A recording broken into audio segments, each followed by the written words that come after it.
Welcome to the Cowboy Office Show, where you'll experience expert analysis and epic discussion on key pillars of the equine industry, including sports, business, hobby, and the horse lifestyle. Your co-hosts are Jody Brainerd and Brian Dykert, industry veterans with over 120 years combined living the cowboy lifestyle. The Cowboy Office Show will help you get involved, ask more questions, and create change. We'll keep riding for you as together we learn from the ride already ridden, learn to listen better to our horse, and make our industry better for all. Each weekly episode will take a ride around the industry in less time than you can load the truck and trailer. Drop your email at cowboyoffice.com to receive weekly updates and never miss an episode. Saddle up as we ride into today's show. Well, hello, Horse World. I'm Brian. And I'm Jody. This is the Run for a Million week. You know, the finals are on Saturday. We got 16 of the best riders running for $1 million, paying $500,000 to win. Life-changing money, brother. I'm telling you, that amount is crazy. And I mean, Brian, you got to be our age. But there was a guy I got thinking about this, you know, named Jimmy Lennon, who used to do all of Don King's boxing promotions and was the ring announcer, right?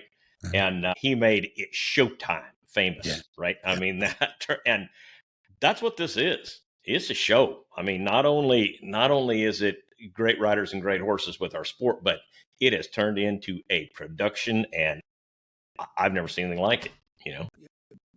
None of us have, and the industry hasn't, and I hear you loud and clear, and I think that that's what's fascinating. You know, in the horse world, this is our $1 million week. So if there's a Super Bowl or whatever you want to call it, I call it $1 million week.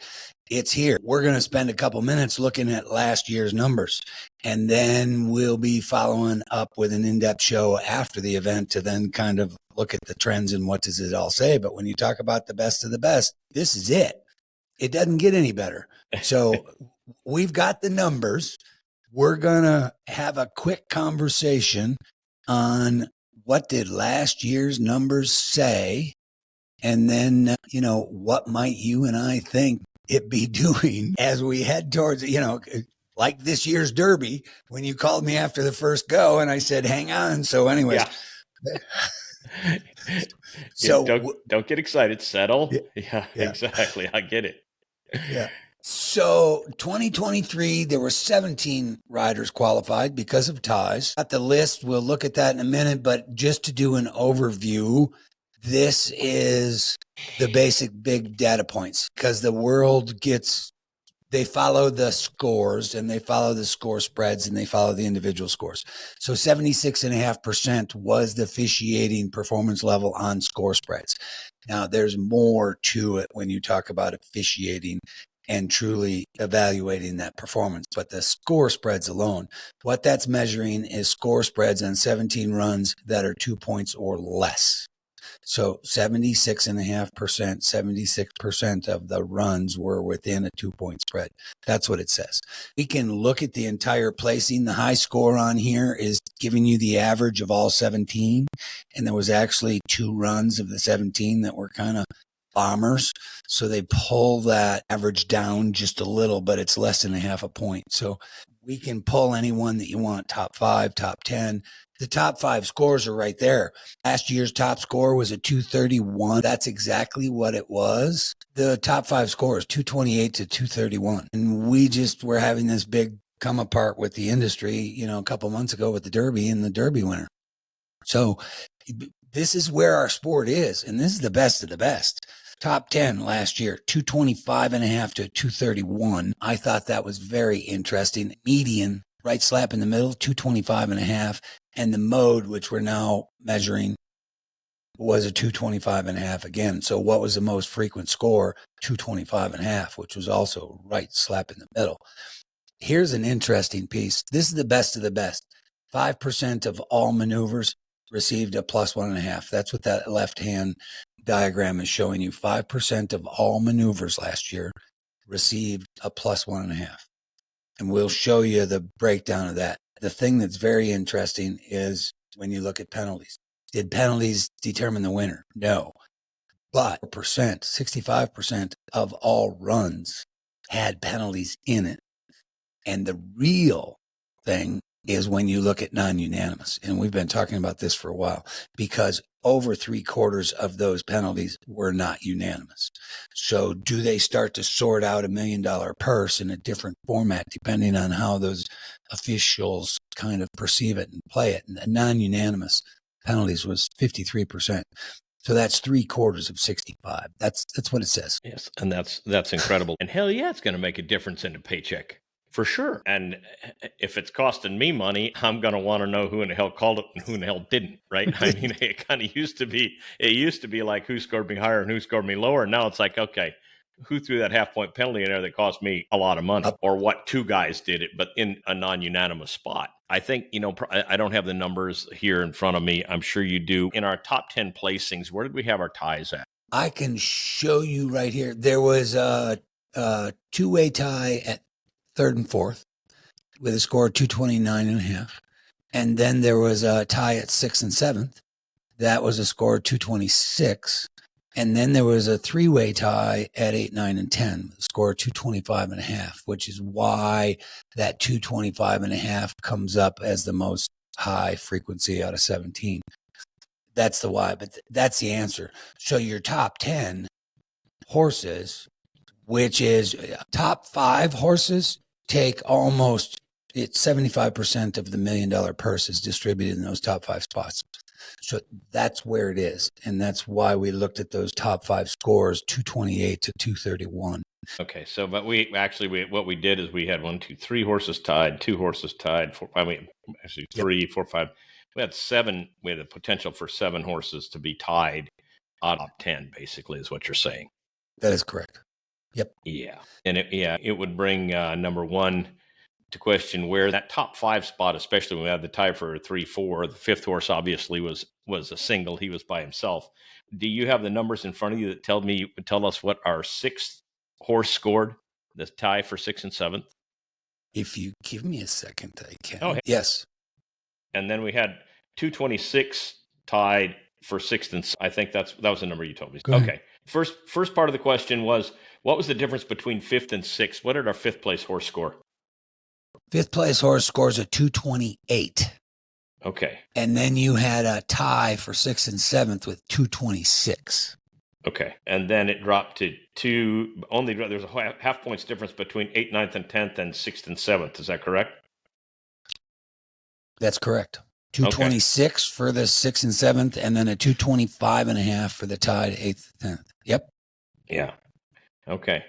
All right. Well, I mean, there's a pretty significant difference between the 3rd and the 4th place horses at the 229.5 and the 228. I mean, I think that separation was good.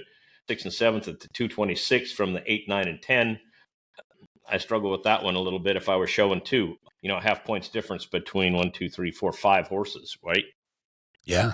I mean, yeah, it would be, kind of part of the thing that makes it difficult is, and because I just talked to our good friend and our client, Aldo Ramon, and I said, have you checked? Because I haven't even looked. Do you have access? Can you, because he's in Mexico, I said, are you going to be able to pull it up? And he said, yes, I am. And it's what makes it difficult for us is that we can't watch it unless we're there, right? This year you can. They have several different batches available. Here in the U.S., can you pay-per-view and get Saturday's finals? The answer is yes. It's a pay-per-view option through their website, runforthemillion.com, and you can get it. That is correct. Okay, good. Well, that's really good because I didn't know. I knew last year that there were some packages available to you in the States, but the Saturday finals was not one of them. You could watch anything you wanted to but that. So, yeah, you had access to different pins, but you didn't have access to the finals. So that's really good. Well, that shows you that I probably need to pay a little bit more attention to it then. But, yeah, okay, well, cool. No, I will be interested to see, and these numbers are really neat, and the thing that I think that they're neat about is we're not very many days away from having a comparison. No, it's coming quick. And that's why I wanted to jump on and kind of go over this quick so that we could look at last year's numbers. And then I think it's going to be fascinating as we see what happens this year. So, yes. I'll bet there's a number of horse people across the world that are probably going to have $1 million finals watching party, whatever you want to call it, the $1 million watch party. How much fun would that be, huh? Yeah, there's no question. This is kind of like it's our version of Kentucky Derby week. This thing is, Yeah. You know what I mean? Yeah. Yeah. I think it's phenomenal. So here's the next one. This is the score spread, because again, this is what the industry sees first. This is generally about as far as they go. This just looks at it. Your score spread rate of the officials, 76.5%. It's kind of normal. It's what we've seen in the last couple of years. That's about where they are. We'll get to this in a minute. Last year was pattern 9. This year they're going to run pattern 10, which is similar, but there's a degree of difficulty that is distinctly different between those two patterns, making last year's pattern tougher than this year's. So we'll get to that in a second. But this just lets you see the score spreads by the batches. So you can see how many did it. Maximum spread last year out of 17 runs was 4 points. You had one run that had a 4-point spread. You got 25% of those runs were 2.5 to 4 points. Can you go find the answers of why that happens? The answer is yes. Is that somewhat normal in our sport? The answer is yes. How can we make it more accurate? That's the one that you and I have been after. So we're working on that. The next one is when you drill it down. This is using the scale. So this is looking at the maneuver level and all the marks that go with it. So what it's showing you, and we can drill down to it in any way that you want. And what it's showing you now is the actual number as opposed to the percent, because 34 of all maneuvers, 34 maneuvers of all maneuvers marked in last year's received a +1.5. So that's where that 5% comes from. There were 680 maneuvers marked across 5 officials, 17 runs, 8 maneuver pattern 9. 34 of those maneuvers received a +1.5. What this graph shows you is where +1, and now you have to look because it's in a ascending order. +1.5 is right slap in the middle at 5%. Correct score of 0 at 12.5%. It's right here when I highlight it. +1 is the next one, 35.3%. So +1, all maneuvers last year, 35% of them received a +1 maneuver, and 42% received a +0.5, which is not new news because you're looking at the best of the best. This is the best the sport has to offer. Best riders, and they have the absolute open door for picking the best horses available and getting them ready. 3/4 of all the maneuvers are being marked between good and very good, which is +0.5 and +1. That's what it's saying. I don't think that that's new news to any of us. I think the big one is the 5%. Because what they're having difficulty with is the fine distinctions of high quality. And I agree. And I think, we've talked about needing more tools for these guys to use and more tools in the toolbox, which are there. I mean, they're available. But even with the system that we currently are using, I think that, I had this thought. I do have to say that I didn't see last year. So I didn't see the 2023. I was not there. I didn't see it online. I have not talked to judges. I have not talked to spectators about it. We saw Jason's run, but I mean, the rest of those I haven't seen. I didn't talk to judges, didn't talk to the competitors.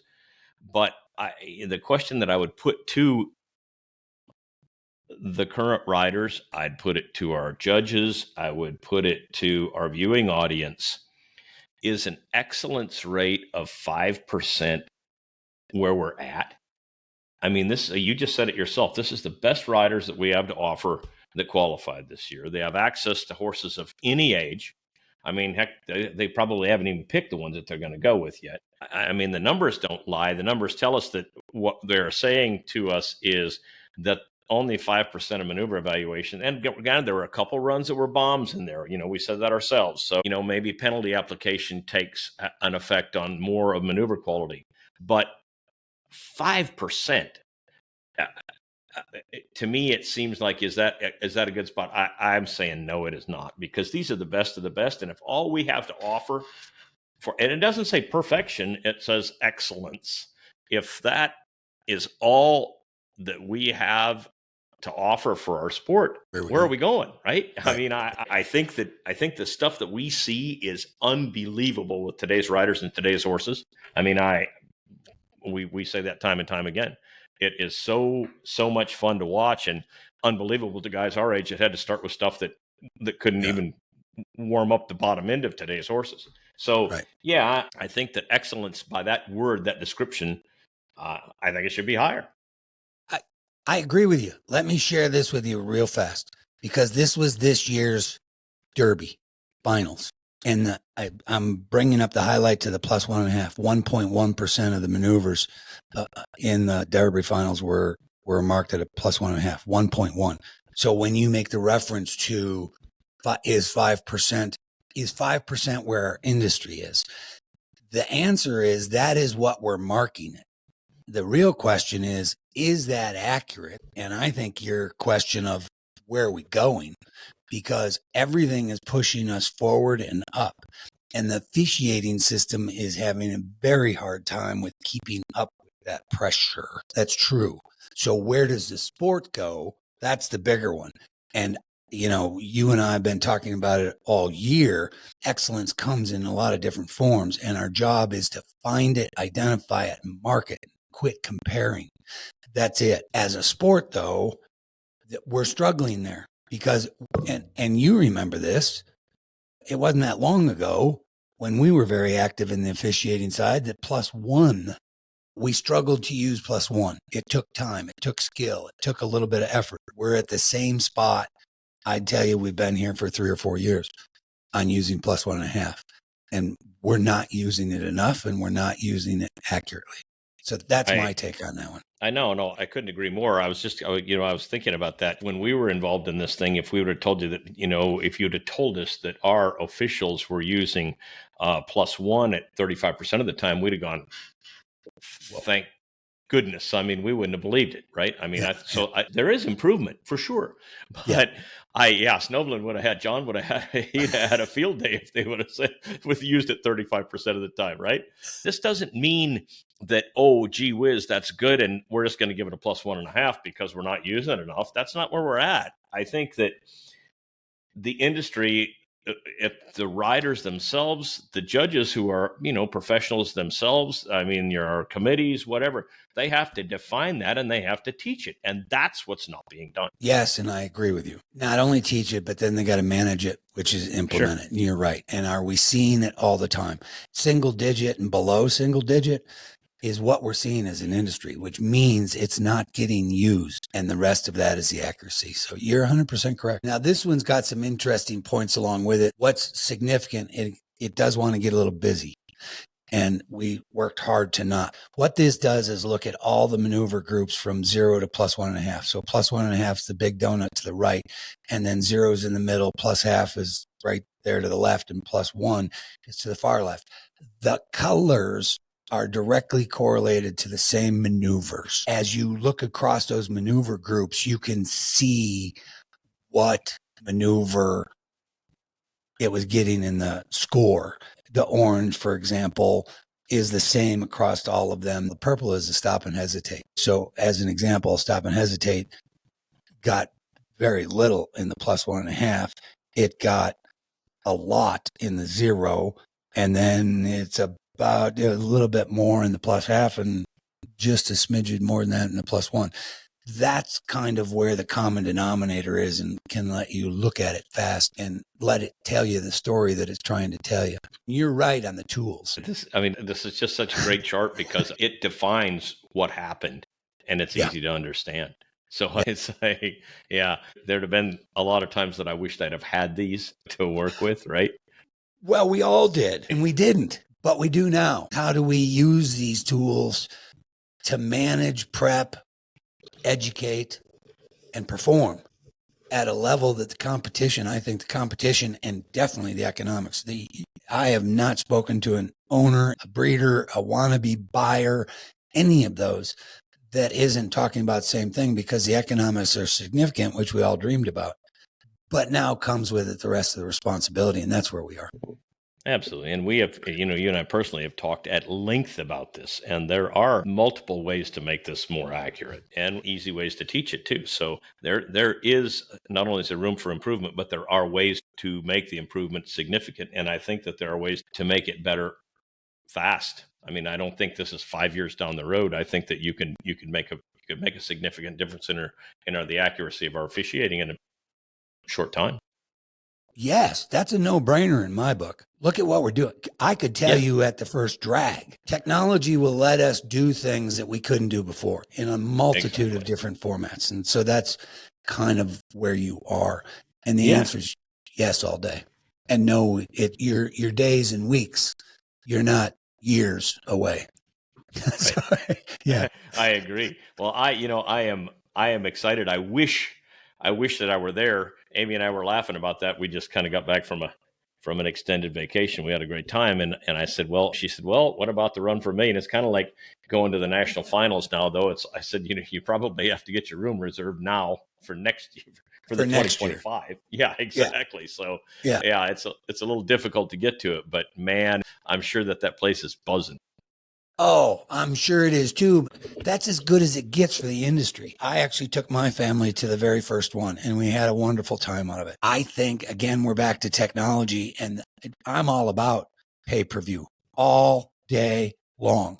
Do I think that our industry should be, and now you can have your own conversation on what's the value and what it's worth, but is it worth paying? And can you create some of your own watch parties and have this sport grow in some added dimensions? The answer is yes. That's where we are. I hear you loud and clear. But yes, if you haven't gone, you need to go. And if you're thinking about it, pay-per-view for this year and then make your reservations next Monday for next year. I had an interesting conversation with Mike Davis, who's on the board of directors for NRHA at the North Central Reining Horse Association Futurity Show last weekend. Mike had said, we were talking about the pay-per-view, and he said, hell, I'm all for it. He said, for crying out loud, you spend $30 at McDonald's now. He said, why wouldn't you? What's 25 or $50 to watch something that you want to watch, or 100? It doesn't matter. I mean, gather right. 10 people. Yeah. Pay-per-view to watch something great. People do it to watch fights, football games, whatever. I get it. Yep. Without a doubt. I agree. Yep. So the last piece that we're going to talk about real quick, this is the qualified riders list. 2023 last year, there were 17, there's 16 this year. And the blue highlights are the new ones. So that they're the ones that got qualified this year that weren't there last year, which is 44%, almost half, which I think is way cool. The qualifying itself is way cool. Our sport, nobody is doing what this sport is doing, which is getting qualified in March for an event in August. I mean, take any other professional sport, and as they go to their pinnacle playoffs, you're within weeks of that peak.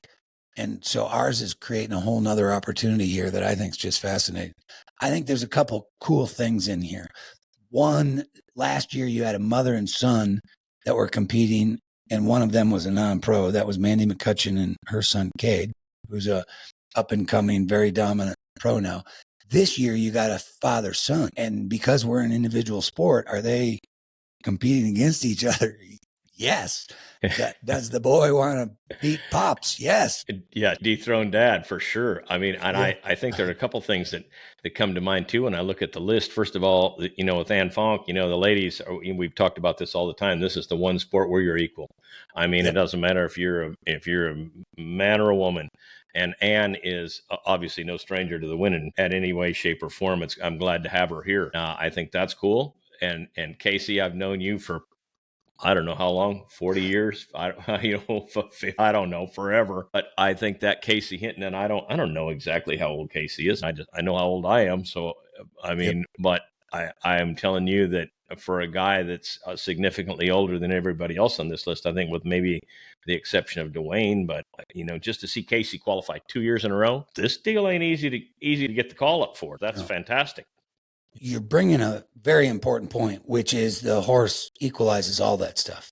So is it age dependent and is it gender dependent? And the answer is no, and it never was. Rest in peace, Doug Williamson just passed. So and he rode and competed all his life. Can you, if that's what you want to do? Yes, you can. I agree with you on both those. Dwayne and Casey Hinton both are, Dwayne might be a little bit younger than us, but yeah, I think so. I mean, that's fantastic. And and obviously the returning riders, in addition to Casey Hinton, those guys, the one thing that all of these guys and gals have in common is they got access to a good livestock, because you know what I mean. And we've had that conversation before. Nobody's going to tell you what horse that they're going to show, because I mean, they might have a pretty good idea, but they're leaving their options open, huh? I think if you go back in our time, you remember when substitution on aged events used to be such a hot topic and everybody had to beat the daylights out of it. This is proving that substitution is a not issue. Never should have been, isn't. Should you be able to look after your horse and put in a good, sound horse, regardless of the rest of those scenarios, as long as you had the access to the stock? And the answer is yes. We made that very hard for a long time. This is proving the fact that that's not necessary. And no, they haven't declared what horses. I'd love to have one of these guys on, or a couple of them, and just talk about, once they're all qualified in March, you got 16 that all know they're going. Now, what does that look like for the next 4 months? Not only selecting the horse, but then training it, managing it, then getting down to how many do you take to the event? I don't know. Do they take 2 or 3 and then wait until Friday to really make up their final? I don't know that, but all of that fascinates me, because it's one horse, one rider, and you don't get to do 2 or 3 like we've always done.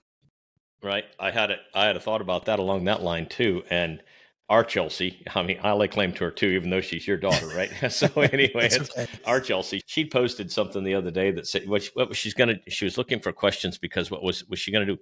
Sean and Andrea and Casey Deary? Casey. Was she going to do some interviews with those guys? And I thought about this, and I didn't push this question through for Chelsea. Sorry, it would have been fun.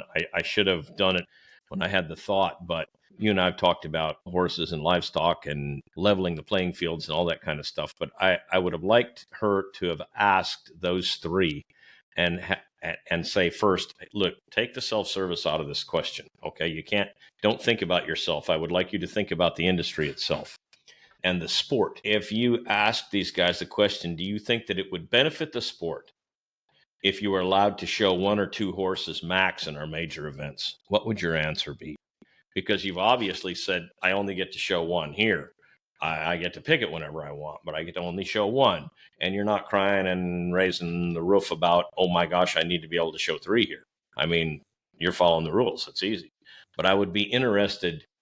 I think there would be some benefit for our sport. I've said that many, many times, that you get to show 3 horses. That rule was made, in 1960, what?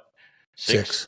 Yeah. So anyway, it can be time for a change too, but I would be interested to hear those 3 and what their personal opinion was on that question. I think it's a great question. And I think that'd be a phenomenal conversation to have as a roundtable again in today's time. I think you're on something. Should riders be able to buy an entry slot for any given event? Yes, but 1. And then take whatever horses, and up until whenever management's going to make the draw, that's when you'd have to declare which one. And could you still substitute up to the time of going in the pen? I hear you loud and clear. I've been a big proponent of fewer. It would open the door for a lot of things, how we manage horses. But a bigger door that would open is up and coming pros and the riders coming up and through. And could you manage those horses and the business that goes with it in an equally, if not more productive fashion for everybody? I think the answer is yes. But it'd be a great one to have a round table on, and maybe we can round one up. Yeah, it would certainly be fun. But yeah, I mean, it's an interesting list of riders. Yeah, like I said, any one of this list of this year is capable of winning this event. It's not like, oh, gee, it'd be interesting to know what the sports books would say on this if you were allowed to wager, if someone who's going to set the handicap on it. But it would be interesting for sure. thing. Quarter Horse News just published an article asking this question. They asked the 16 riders what horse they were going to ride, and it was published 2 days ago. There's 20 some horses that they all made reference to, and Quarter Horse News did a follow-up with horses that each of those riders had been shown in the last time frame. I don't know if it was 12 or 18 months. It was a great article. 21 horses get specific reference to those 16 riders. I was looking at the age of the horse and the sex of the horse. Most of them are studs. There was a couple geldings, and Luca had 2 mares that they made reference to. I don't know what horses they're going to ride. What was very interesting was when you started looking at the age, because we're going to see horses, depending on who they select, from 5 and 6 year olds to teens. I expect to see some horses that are going to be somewhere in the 8, 9, 10, could be 12 years old, depending on which one they select. And that just fascinates me to all end. And maybe it's because we were part of that group that we used to always think about the longevity of our sport and what all that stuff meant. It's here now. And this event is the only one that's setting that whole new stage. So I think that's fascinating. Talk about the distinct difference between pattern 9 last year and pattern 10 this year. Do you think it's going to be easier for the officials or harder? I actually think it'll be a little bit more difficult. And the only reason that I say that is that pattern 9, you've said it many, many times. It's our sport's hardest and most difficult pattern, because the most difficult thing to do with precision is go from large, fast lead change to slow, small. And ideal case scenario, I've plus 1.5 that set of circles on one horse in my life. Large, fast on pattern 9 to slow, small. One time. And I ran it a lot on a lot of nice horses. So it's very, very difficult to do. The guys today and the horses today, the lead changes have become second nature. These things can go do a Western riding pattern. They're so good. So slow, small to slow, small, and horses that are very relaxed now, that like they are going from slow, small to small. It's pretty, I'm just saying the degree of difficulty is not as high as with pattern 9. With the degree of difficulty being lower, it's going to make the decision-making harder, right? Yes. And I think what happens, and I only say I think what happens is because I've done it.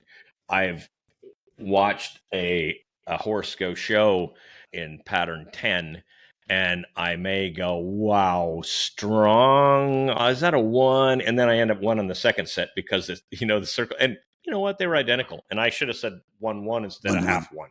It's what happens. So I think if guys are going to separate in this pattern, you need to be jumping in the middle of that first set of circles and the second set of circles, because it'll give you room to sort. Sometimes we get a little, where am I supposed to go? Because we maybe don't have enough tools in the toolbox to fit that evaluation. So anyway, that's just 2 cents from a guy that's judged a couple, and I know you've done it also. A couple. Yeah. Go to cowboyoffice.com, put your email in, ride along with us. Don't forget to hit the subscribe button on the platform of your choice. We appreciate all of you, and that's what keeps us going. Do stay tuned. We will be doing a post-event in-depth analysis, so it'll just follow up on this now that we've got data and stats from years previous. Everybody that's not there, grab your friends, do the pay-per-view, have a good time watching it. It'll be phenomenal, and we'll see you soon. So until next time, enjoy the ride. Hey, until next time, stay in the middle.